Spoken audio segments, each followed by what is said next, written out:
Tinapay mula sa langit. A daily morning devotion with CRC family.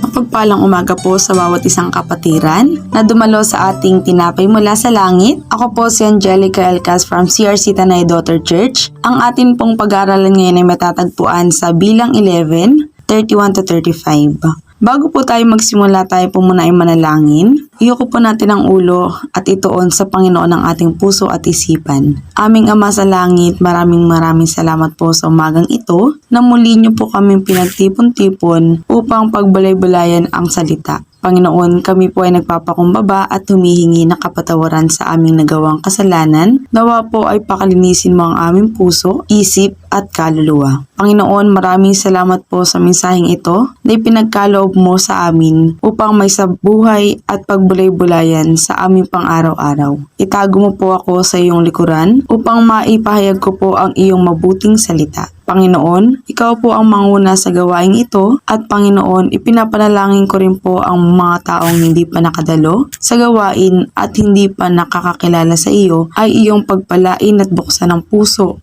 upang marami pa po ang makilala sa iyo. Maraming salamat po Panginoon. At ito po ang aming samo at lalangin sa pangalan ni Jesus na aming tagapagligtas. Amen. Muli, mapagpalang umaga po sa bawat isa. Isang kapatiran na dumalo sa ating gawain. Buksan po natin ang ating Biblia sa bilang 11, 31 to 35. At sabay-sabay po nating basahin ang ating Biblia, mga bilang 11 verse 31. Ang sabi po rito, si Yahweh ay nagpadala ng hanging may tagay na laksalaksang pugo mula sa kabila ng dagat. Ang mga ito ay nagliliparan sa paligid ng kampo. 1 metro lang ang taas ng kanilang lipad mula sa lupa at ang lawak ay 1 araw na lakarin sa kabi-kabilang kampo. Verse 32, lumabas ng kampo ang mga Israelita at nanghuli ng pugong hanggang kinabukasan. Ang pinakaunting nahuli ng isang tao ay aabot sa 10 malaking sisidlan. Ang mga ito'y ibinilad nila sa paligid ng kampo. Verse 33, ngunit bago pa lamang nila ito kinakagat, ibinuhos na ni Yahweh ang kanyang galit sa mga Israelita at siya'y nagpadala ng isang kakilakilabot na salot. Verse 34, ang lugar na iyon ay tinawag na Kiborot Hatava sapagkat doon nailibing ang mga taong naging hayok sa karne.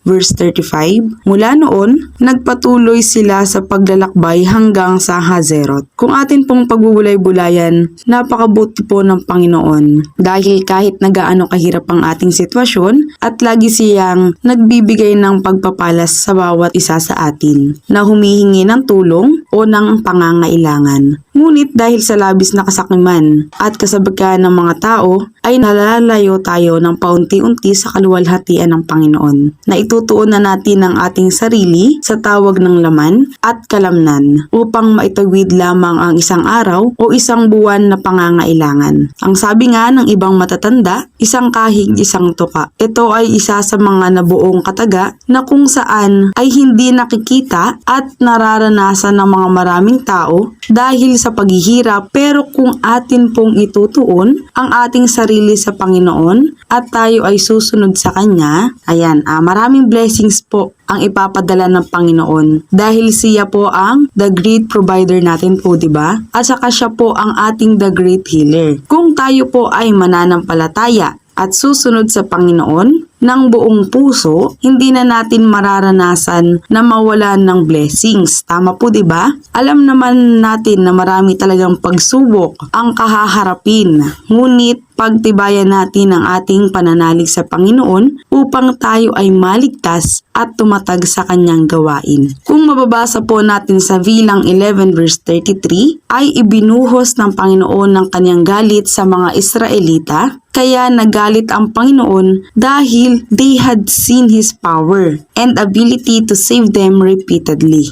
Dahil simula pa man noong nagpadala ang Panginoon ng 10 salot ay naliligtas sila ng Panginoon. Diba? So being given the wealth if the Egyptians at the start of the Exodus, next is the pillar of cloud and fire that protected them from Pharaoh's army. So noong hinati ng Panginoon ang Red Sea at noong panahon na talagang ginabayan sila ng Panginoon sa lahat ng dako at paroroonan nila para bigyan sila ng tubig na maiinom. So during po ng kanilang paglalakbay, talagang sinamahan po sila ng Panginoon at binigyan po sila ng makakain at ng maiinom. Pero dahil nga po sa pagre-request nila ng karne, ito po ang pinag-aaralan po natin ngayon. Parang sumobra naman po yata ang kanilang ginawa. So balik po tayo at ngayon ay naghingi nga sila po ng karne sa Panginoon po, di ba? So noong time naman na nagpadala na po ang Panginoon, nang ibabaw naman ang kasakiman ng mga tao, sabi di ba sa Bilang 11 verse 32, ay lumabas ng kampo ang mga Israelita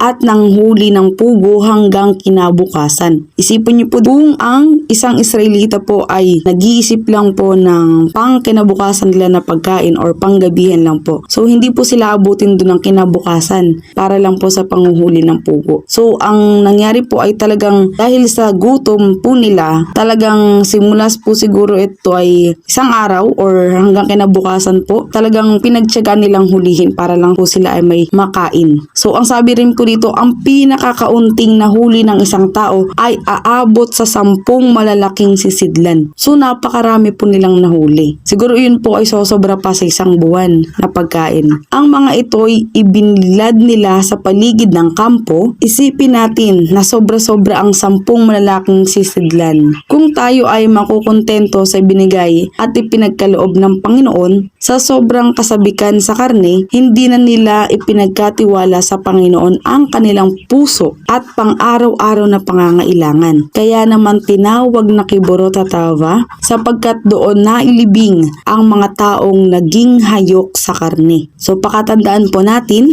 anumang hingin ninyo sa Ama sa aking pangalan ay ibibigay niya sa inyo. Hanggang ngayon wala pa kayong hinihingi sa Kanya sa aking pangalan. Humingi kayo at kayo'y tatanggap upang malubos ang inyong kagalakan. Iyon po ay matatagpuan natin sa 1, di ba? Napakabuti po ng Panginoon sa atin. Dahil kung anuman ang ating hilingin ay pinagkakaloob niya kung talagang para sa ikabubuti natin. Meron lang pong 3 sagot ang Panginoon sa atin. Pwede pong oo, hindi, at saka wait ka lang kasi titignan pa ng Panginoon natin kung talaga bang para sa ikabubuti ng anak niya. So sabi rin po sa Mateo 4:4, ngunit sumagot si Jesus, nasusulat ang tao'y hindi lamang sa tinapay na bubuhay, kundi sa bawat salitang nagmumula sa bibig ng Diyos. So sobrang makapangyarihan ng Panginoon natin. Sobrang powerful para bigyan tayo ng maraming blessings. For the nearly 2 days, they gathered meat for themselves, clearly way more than what was necessary. So the mere fact that they had asked for meat and meat had been provided in abundance should have been a reminder that once again Jesus had been a generous provider. It should have been strengthened their faith in Him, but it didn't. So they resorted to a typically selfish human response. Grab all we can, even though we don't need it. And they ignored God's law against greed and gluttony. So God's righteous anger, a very powerful expression is His disapproval, is what resulted. So this is an example that we need to take to our heart. Be connected with our daily needs. So sabi nga po, diba, sa Mateo 6 verse 11. So in conclusion, let's obey Jesus dahil kung tayo po ay patuloy na susunod at magpapatuloy sa kanyang gawain, sa kanyang presensya, ay hindi po tayo mapapahamak. Bagkus ay magkakaroon po tayo ng blessings at ng buhay na walang hanggan. Napakaganda po ng mensahe natin ngayong umaga dahil simula pa lamang po ng ating umaga ay binigyan na po tayo ng Panginoon ng magandang mensahe para po sa ating pang-araw-araw na pagbubulay-bulayan. So itong umagang ito, maraming salamat po Panginoon dahil po sa mensaheng ito ay patuloy patuloy po kaming sa iyo po manghihingi at lalapit dahil alam po namin, Panginoon, na ikaw po ang the great provider. Nasa iyo lang po kami magdadasal, Panginoon, dahil alam po namin na ikaw po ang magbibigay ng blessings na aming kailangan sa aming pangaraw-araw. So tayo po ay manalangin, mga kapatid. Panginoon, maraming salamat po sa bagang ito na pinagkaloob po ninyo sa amin upang kami po ay magsama-sama na pagbulay-bulayan ng iyong salita. Panginoon, salamat po dahil nabusog po ang aming kaluluwa ngayong umagang ito at nawa po ay patuloy mo kaming pag-ingatan, bigyan ng magandang kalusugan at blessings para sa aming pang-araw-araw na pangangailangan. Maraming salamat po, Panginoon. Sa iyo po ang lahat ng papuri at pasasalamat. In Jesus' name, Amen.